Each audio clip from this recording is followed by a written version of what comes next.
nuk njoh asnjë që s'po luan. Edhe që s'po i bën gjërat për lojë nuk njoh asnjë. Edhe ata që janë më moralistat, edhe më të rregullit, për lojë i bëjnë edhe moralizimet e gjitha.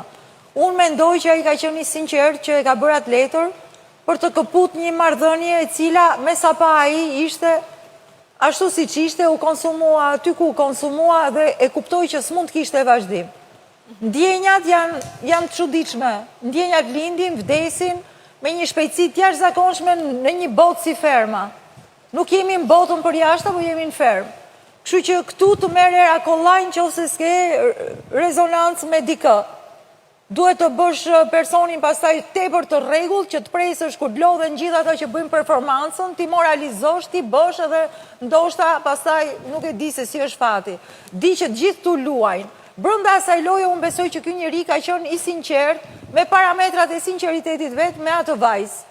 Sepse disa herë ja ka bërë ndukje dhe pamundësinë për një vazhdim absolut të përjetshëm. Ja ka bërë, ajo prapë u kthye, edhe ky e rimori duke menduar që në fundit është një dashuri që jep mbijetesë këtu dhe dha spektakle, dha diskutime, dha gjithçka. Po më pas e kuptoj që kjo këtu ishte.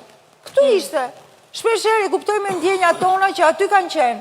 Unë ndoshta me këtë horizont gjërë që kam, ndoshta i bëj dëm vetësime, që pranoj njerëz ashtu, po në fundit një shoqëri e fuqishme është ajo që i pranoj njerëzit ashtu siç janë, dhe që ajo që ndodh, gjejnë diçka të re për të parë, jo ta kancelojnë, hiq, edhe